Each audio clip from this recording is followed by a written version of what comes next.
Episode 1 The Penthouse Season 3 diawali dengan runtuhnya patung yang berada di puncak gedung Hera Palace yang diakibatkan oleh sambaran petir.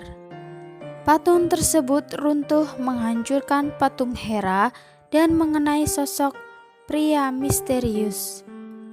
Judante saat tengah tertidur lelap di selnya tiba-tiba terbangun karena ada hewan kecil merambat di wajahnya. Salah satu teman selnya melihat Judante terbangun. Ia menyarankan kepada Judante untuk pindah ke sel yang mewah yang disebut penjara penthouse. Di lain sel, ada Kyujin yang dibully teman selnya. Ia disuruh untuk mencuci semua piring yang ada di kamar mandi. Sambil meratapi nasibnya, tiba-tiba ada bayangan Sang A, istrinya, di toilet. Ia menyentuhnya tapi menghilang dan mengatakan, "Aku merindukanmu." Di sel wanita, Sang A sedang mencuci baju sambil meratapi nasibnya. Ia berkata, "Sayang," merujuk kepada Kyujin dengan berkaca-kaca. Di sel yang sama dengan Sang A, Mari menunjukkan keterampilannya dalam memijat. Ia memijat punggung bos selnya. Sang bos puas dengan pijatan Mari. Diberikanlah Mari hadiah makanan ringan. Mari memberitahu Sang A untuk menjemur baju dengan benar agar terkena matahari. Sang A heran kenapa Mari bisa makan dengan baik, tidur nyenyak, dan buang air dengan baik di penjara. Sedangkan Sang A merasa hidupnya hancur setelah di penjara. Mari dan Sang A membandingkan kunjungan Sojin dengan kunjungan mereka. Sojin dikunjungi pengacaranya dengan istimewa, sedangkan kunjungan mereka berdua merupakan kunjungan yang biasa, padahal mereka sama-sama di penjara. Saat Sojin dikunjungi sang pengacara, ia diberitahu bahwa harga saham Yayasan Chong'a anjlok. Sojin marah dan mengatakan agar ia segera dikeluarkan dari penjara untuk mengurus yayasannya. Pengacaranya juga memberitahu bahwa Yayasan Chong'a akan dijual oleh ibu tiri dan saudara tirinya. Bahkan sudah ada yang membelinya. Ternyata yang membeli Yayasan Chong'a adalah Sim Suryon. Suryon dan Sokyong tengah duduk bersama di restoran. Sokyong memberitahu Suryon bahwa ia akan masuk ke Universitas Musik Seoul dengan tiket gratis yang diberikan kepala sekolah. Namun, Suryon menasihati Sokyong untuk tidak usah melanjutkan sekolahnya untuk masuk di Universitas Musik Seoul jika Sokyong tidak mau. Suryon menyuruh Sokyong untuk melakukan apapun yang membuat Sokyong bahagia. Rona dan Sokhun datang menghampiri mereka berdua. Sokyong tidak suka dengan kehadiran Rona. Dia dengan sinisnya memberitahu Suryon dan Sokhun bahwa Rona tidak ikut ujian CSAT dan tidak akan kuliah. Sokhun kaget mendengar keputusan Rona. Sokyong tidak suka kakaknya ikut campur dengan hidup Rona. Di toilet, Rona memberikan amplop kepada Suryon karena merasa tidak enak dengan bantuan Suryon kemarin. Namun, Suryon menolak amplop tersebut. Suryon ingin Rona melanjutkan sekolahnya, ia akan membantu Rona. Suryon takut Rona kedinginan, ia dengan perhatian memberikan syalnya kepada Rona. Saat Suryon dan Rona telah meninggalkan toilet, Sokyong keluar dari salah satu toilet. Ternyata Sokyong diam-diam menguping pembicaraan mereka. Malam hari di sel pria, Yeonchol bangun di saat teman selnya tidur terlelap. Diam-diam dia menyembunyikan dan mengasah sikat gigi di kamar mandi. Sambil mengasah sikat gigi, ia bertekad akan membunuh Judante. Keesokan harinya, Judante siap pindah sel ke penjara penthouse yang dimaksud teman selnya kemarin. Dia menyuap penjaga penjara untuk pindah sel tersebut. Saat masuk sel, Judante kaget karena sel tersebut tidak seperti yang dia inginkan. Di dalam sel penuh dengan tahanan berbadan besar dan bertato. Ada juga Kyujin dan Yeonchol.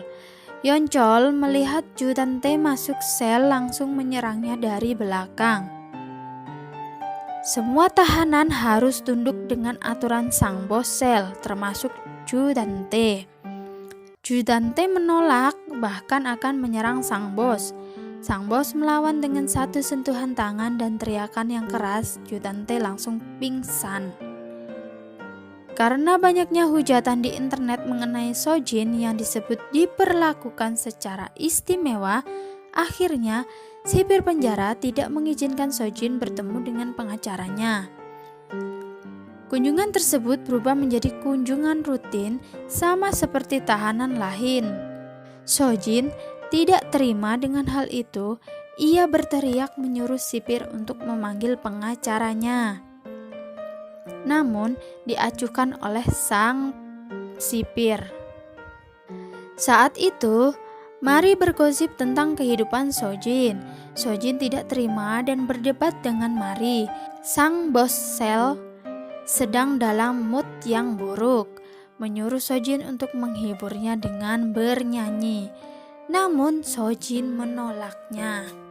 Karena Sojin adalah penyanyi sopran terbaik di Korea, ia tidak akan bernyanyi di sembarang tempat, apalagi di penjara.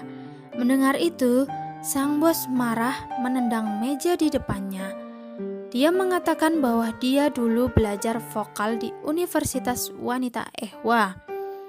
Sang bos bernyanyi dan tiap ada kata "ah" yang keluar dari bibirnya, Sojin dipukul oleh Mari dan sang "ah". Dan saat nyanyiannya selesai, hidung Sojin dipukul oleh sang bos. Pada akhirnya, Sojin bernyanyi dengan muka babak belur. Di lain tempat, tepatnya di luar negeri, Logan Lee bertemu dengan sosok pria. Pria tersebut bingung mengapa ia dibawa dan diajak bertemu oleh Logan. Logan tidak bisa membayangkan bagaimana pria tersebut hidup dengan nama Baek Jun-ki. Pria tersebut memberitahu Logan bahwa dia dijebak dengan nama itu. Kemudian Logan memberikan kertas kepada pria tersebut dan bertanya, apa pria itu yang telah memakai namanya? Pria tersebut mengiyakan.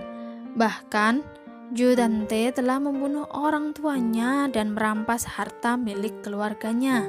Malam hari, di sel pria, Yeonchol mengambil sikat gigi yang telah diasahnya dan bersiap membunuh Judante.